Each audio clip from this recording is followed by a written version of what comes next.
রংপুর বিশ্ববিদ্যালয় সহ ঢাকার ৩ ক্যাম্পাস কিন্তু রণক্ষেত্র। এ বিষয়ে ছাত্র শিবিরের কেন্দ্রীয় নেতারা কথা বলছেন, আমরা সরাসরি সেখানে যুক্ত হচ্ছে। ছিঁড়ে ফেলে পরবর্তীতে যকসু ভিপি শিক্ষার্থীদের ভিতরে নিয়ে এলে প্রক্টর অফিস ও জবি ছাত্রদলের আহ্বায়ক মেহেদী হাসান হিমেল ও সদস্য সচিব শামসুল আরেফিনের নেতৃত্বে পুনরায় পথ আটকে নির্বাচিত প্রতিনিধিদের গায়ে হাত তোলা হয়। এই হামলার মূল মোটিভ অত্যন্ত পরিষ্কার। ক্যাম্পাসের শত কোটি টাকার উন্নয়ন কাজ সেনাবাহিনীর মাধ্যমে সম্পন্ন হলে শতভাগ স্বচ্ছতা থাকবে এবং কেউ চাঁদাবাজি করতে পারবে না। কিন্তু ওপেন টেন্ডারের মাধ্যমে কোটি কোটি টাকার চাঁদা ও অবৈধ কমিশনের ভাগ পাওয়ার লোভী মানসিকতা থেকেই ছাত্রদল সেনাবাহিনীর হাতে কাজ হস্তান্তরের বিরোধিতা করে সাধারণ শিক্ষার্থীদের উপর এই বর্বরোচিত হামলা চালিয়েছে। প্রতিটি ক্যাম্পাসে চাঁদাবাজি করতে না পেরে এই সন্ত্রাসীরা আজ উন্মাদ পাগলের মতো হয়েছে। এই লুবি মানসিকতা চরিতার্থ করতে জবি ছাত্রদলের 2006-07 সেশনের চিহ্নিত ও 40 ঊর্ধ্ব সন্ত্রাসীরা, আমি আবার বলছি, নাম ছাত্রদল কিন্তু 40 ঊর্ধ্ব বয়স তাদের, এই সন্ত্রাসীরা রামদা চাপাতি সহ দেশীয় অস্ত্র নিয়ে শিক্ষার্থীদের উপর ঝাঁপিয়ে পড়ে। জবি ছাত্রদলের যুগ্ম আহ্বায়ক মোস্তাফিজুর রহমান রুমি এবং জাফর সহ অন্যান্য সশস্ত্র সন্ত্রাসীরা অডিটোরিয়ামের ভিতর থেকে জকসু সদস্য আবদুল্লাহ ও শিবির নেতা বখতিয়ার সহ সাধারণ শিক্ষার্থীদের মারধর করতে করতে বের করে দেয়। এমনকি ক্যাফেটেরিয়ার ভিতর জোরপূর্বক ঢুকে জকসু সদস্য আবদুল্লাহকে নির্মমভাবে মারধর করা হয়। হামলায় জকসুর ভিপি রিয়াজুল ইসলাম, এজিএস মাসুদ রানা সহ কর্তব্যরত সাংবাদিক, শিক্ষার্থী, ছাত্র শিবির ও ছাত্রশক্তির অন্তত 20 জন নেতাকর্মী গুরুতর আহত হয়।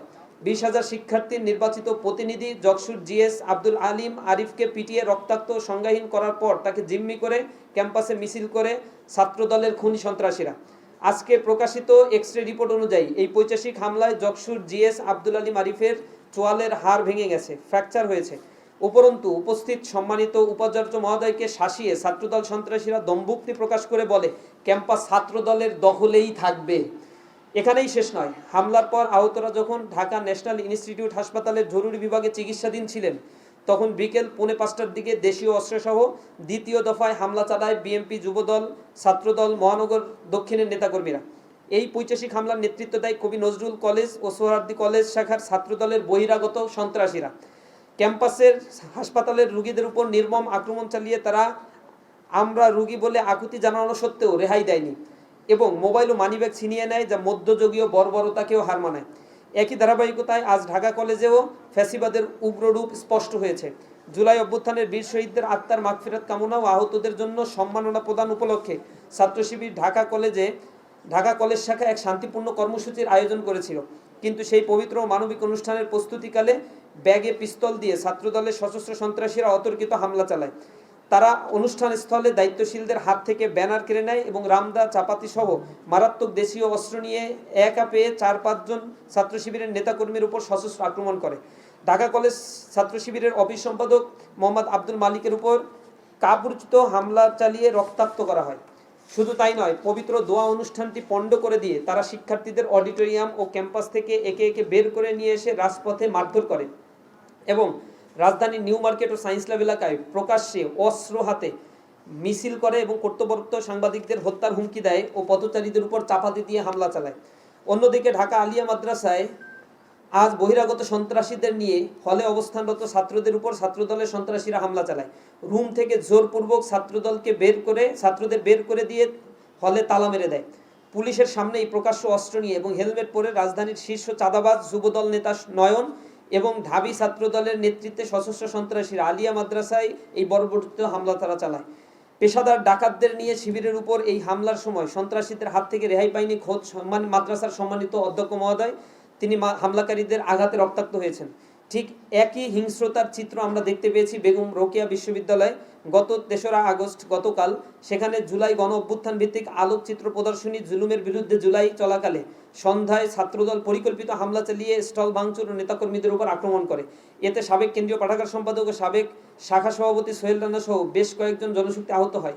এর জেরে 4 আগস্ট পুরো রংপুর থেকে বহিরাগত সন্ত্রাসীদের নিয়ে এসে বেরোবি ক্যাম্পাসে শিক্ষার্থীদের উপর পুনরায় হামলা করতে যায় ছাত্রদল। এ সময় তাদের এই জঙ্গিপনার ভিডিও ফুটেজ নিতে গেলে পেশাগত দায়িত্ব পালনরত সাংবাদিকদের উপরে তারা চরমভাবে চড়াও হয়, তাদেরকে আক্রমণ করে, কিছু সাংবাদিক আহত হয়। উপস্থিত সাংবাদিক ভাইয়েরা বিগত কিছুদিন ধরে দেশের উপস্থিত সাংবাদিক ভাইয়েরা, বিগত কিছুদিন ধরে দেশের শিক্ষালয়গুলোতে এক সুসংগঠিত উপায়ে ছাত্র সংসদের নির্বাচিত প্রতিনিধিদের উপর সম্পূর্ণ বিনা উস্কানিতে একের পর এক সমন্বিত হামলা চালানো হচ্ছে। সম্পূর্ণ প্রমাণিক ও ভিত্তিহীন গুজবকে হাতিয়ার বানিয়ে খোদ থানার ভিতর ডাকসু নেতাদের উপর বর্বরচিত হামলার মাধ্যমে এই নোংরা রাজনীতির ধারাবাহিকতা শুরু হয়েছিল। এরই ধারাবাহিকতায় ঢাকা বিশ্ববিদ্যালয়ে ডক্টর মোহাম্মদ শহীদুল্লাহ হলের পর আজকে যকসু নেতৃবৃন্দের উপর এই ন্যাক্কারজনক হামলা চালানো হলো। এই ধারাবাহিক হামলার পেছনে সরকারের উচ্চ মহল থেকে প্রত্যক্ষ উস্কানি দেয়া হচ্ছে বলে আমরা স্পষ্ট মনে করি। অত্যন্ত পরিতাপের বিষয় হলো, দেশের সর্বোচ্চ বিদ্যাপীঠগুলোতে একের পর এক সন্ত্রাসী হামলা ও শিক্ষকদের লাঞ্ছিত করার পর আজ পর্যন্ত কোনো একটি ঘটনারও কোনো প্রকার সুষ্ঠু বিচার বা প্রশাসনিক ব্যবস্থা গ্রহণ করা হয়নি। প্রশাসনের এই রহস্যজনক নীরবতা অপরাধীদের আরও বেশি বেপরোয়া করে তুলছে। এরই মাধ্যমে ছাত্র জনতার গণ অভ্যুত্থানের পর ক্যাম্পাসে একটি সুষ্ঠু গণতান্ত্রিক ও সহনশীল রাজনৈতিক পরিবেশ বিনির্মাণের যে আকাঙ্ক্ষা তৈরি হয়েছিল তা অঙ্কুরেই বিনষ্ট করা হচ্ছে। সাধারণ শিক্ষার্থী ও ছাত্র সংগঠনগুলোর প্রতিবাদের ভাষা কেড়ে নিয়ে বর্তমান সরকার এক নতুন কর্তৃত্ববাদী শাসন কায়েম করার অপচেষ্টা চালাচ্ছে। নির্ভরযোগ্য জাতীয় সংবাদ মাধ্যমে প্রকাশিত সর্বশেষ অপরাধনামা পর্যালোচনা করলে দেখা যায়, কেবল বিগত জুলাই মাসেই দেশ জুড়ে খুন, ধর্ষণ, দখলবাজি, টেন্ডারবাজি সহ এই দলের অন্তত ৩০০টি প্রকাশ্য সন্ত্রাসী অপরাধের চিত্র উঠে এসেছে। জনমনের তীব্র সংশয় দানা বাঁধছে যে বর্তমান সরকারের ৫ মাসের চরম জনদুর্ভোগ, তেল, গ্যাস ও বিদ্যুৎ সংকট এবং অর্থনৈতিক অস্থিরতা থেকে জনগণের দৃষ্টি ভিন্ন দিকে প্রবাহিত করতেই দেশজুড়ে ছাত্রদল যুবদলের এই সন্ত্রাসী কর্মকাণ্ডকে লেলিয়ে দেওয়া হয়েছে। আমরা স্পষ্ট ভাষায় হুঁশিয়ার করে দিতে চাই, শিক্ষার্থীদের উপর হামলা চালিয়ে নিজেদের সন্ত্রাসী সক্ষমতা যাচাইয়ের এই অপচেষ্টা আপনাদের জন্যই বুমেরাং হবে। গত ১৬ বছর ধরে শিক্ষার্থীদের উপর নির্যাতন, টেন্ডারবাজি চালিয়ে যে পতিত স্বৈরাচার আজ ইতিহাসের আস্থা করে নিক্ষিপ্ত হয়েছে, তাদের করুণ পরিণতি থেকে শিক্ষা নিন।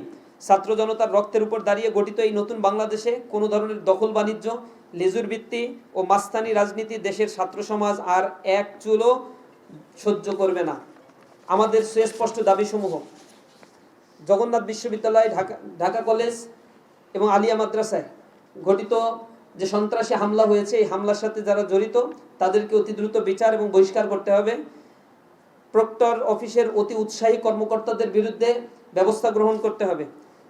সাধারণ শিক্ষার্থীদের ন্যায্য দাবির পোস্টার ছিঁড়ে ফেলা এবং অডিটোরিয়ামে প্রবেশে বাধা দেওয়ার ক্ষেত্রে প্রক্টর অফিসের যে সকল কর্মকর্তা পক্ষপাতমূলক ভূমিকা পালন করেছে তাদের দ্রুত জবাবদিহিতার আওতায় আনতে হবে। ৩. আহতদের সুচিকিৎসা নিশ্চিত করতে হবে। তালাবদ্ধ হল মুক্ত করে সাধারণ শিক্ষার্থীদের মেধার ভিত্তিতে হল বন্টন করতে হবে। জগন্নাথ বিশ্ববিদ্যালয়ের দ্বিতীয় ক্যাম্পাসের কাজ সেনাবাহিনীর হাতে হস্তান্তর করতে হবে। আজকের এই সংকটময় মুহূর্তে আমরা দেশের সকল শিক্ষার্থী ও সাধারণ ছাত্র সংগঠনগুলোকে ঐক্যবদ্ধ হওয়ার আহ্বান জানাচ্ছি।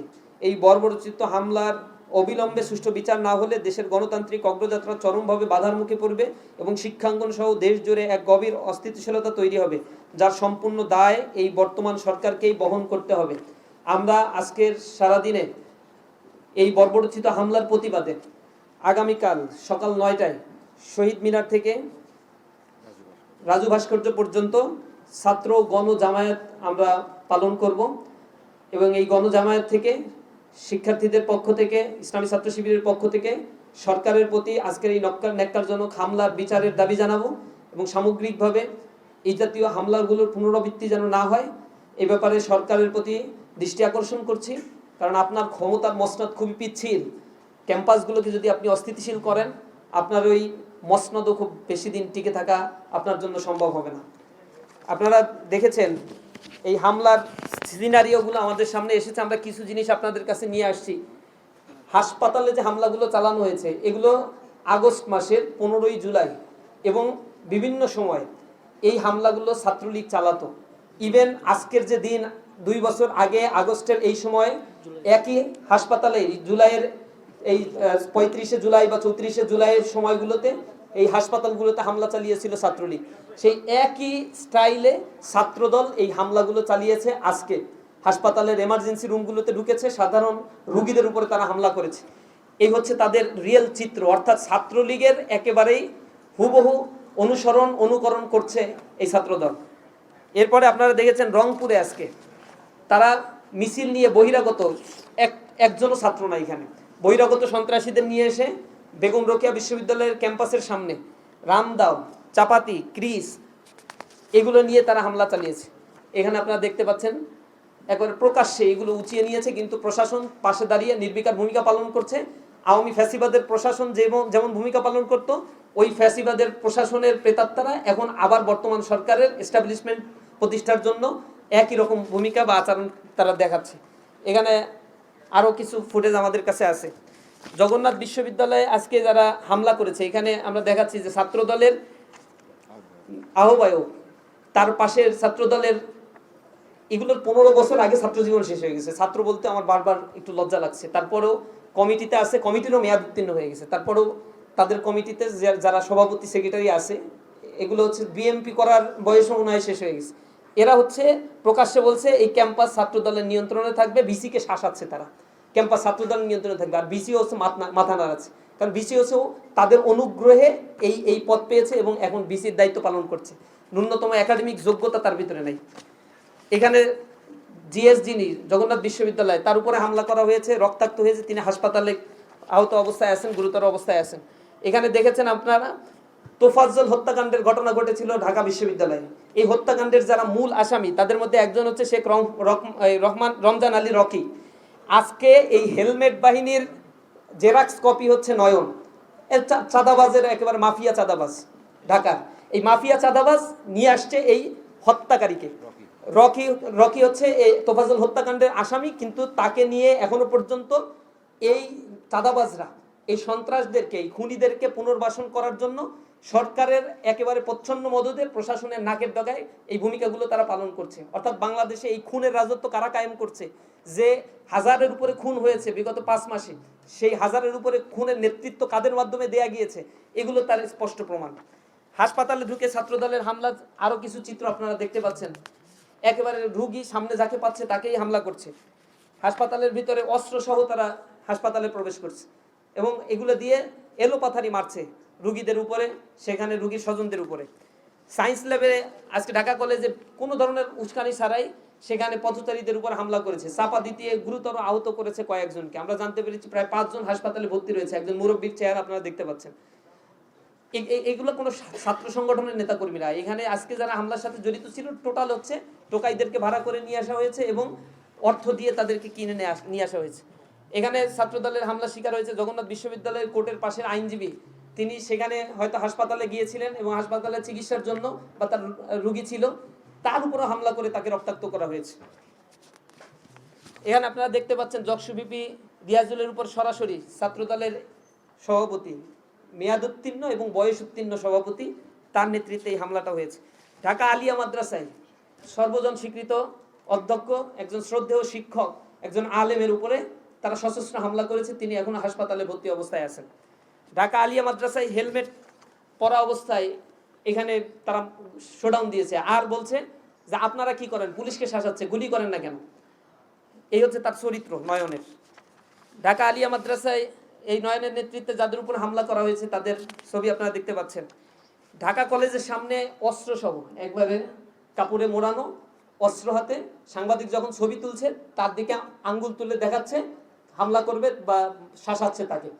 অস্ত্র নিয়ে আসছে, গোলা বারুদ, তাও আবার এই অস্ত্র দিয়ে সাধারণ শিক্ষার্থীদের উপরে এই বহিরাগতরা হামলা করেছে।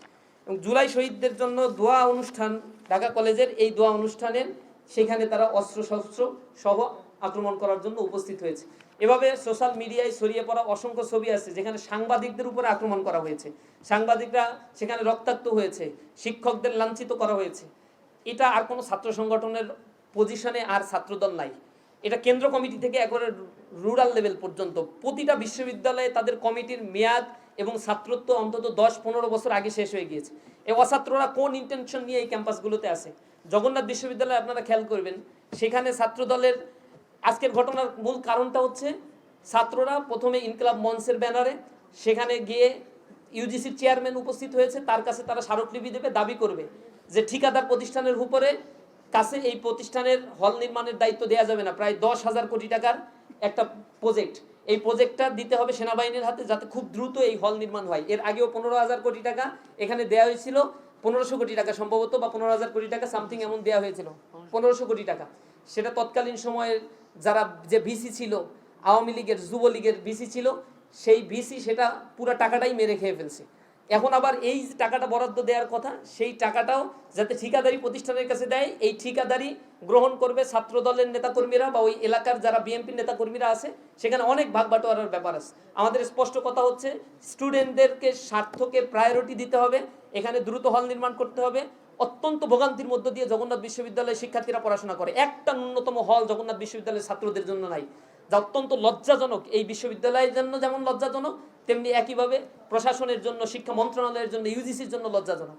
এই জায়গা থেকে যখন বরাদ্দ দেওয়া হচ্ছে, শিক্ষার্থীরা সেভারাল টাইম আন্দোলন করে যেই টাকাটা স্যাংশন করেছে, সেই টাকাটা এখন ঠিকাদারি প্রতিষ্ঠানের মাধ্যমে ছাত্রদল যুবদলের ভাগ বাটোয়ারার বস্তুতে পরিণত কেন করা হইল না? এই জন্য কোনো উস্কানি ছাড়াই আজকে আমাদের নেতাকর্মীদের উপরে, যক্ষুর নেতাকর্মীদের উপরে হামলা করা হইল। সুতরাং আমরা এখানে বলতে চাই, তাদের যে চরিত্র এখন দেখা দিয়েছে, এটা কোনো ছাত্রবান্ধব কোনো চরিত্র না। সকল ক্যাম্পাসে তারা ছাত্রদের দ্বারা ধিকৃত হয়েছে, এর কারণে আজকে তারা সন্ত্রাসের রাস্তায় তারা বাছাই করে নিয়েছে। আমরা সরকারের দৃষ্টি আকর্ষণ করি, প্রধানমন্ত্রীর দৃষ্টি আকর্ষণ করি, আপনার পতনের জন্য এই যুবদল ছাত্রদলই কিন্তু যথেষ্ট হবে। তাদের লাগাম ধরেন, যদি এখনও লাগাম ধরতে না পারেন তাহলে সময়ের অপেক্ষা করেন। আপনাদের সকলকে আজকে এই সংবাদ সম্মেলনে আসার জন্য আন্তরিকভাবে ধন্যবাদ জানিয়ে আমার কথা শেষ করছি।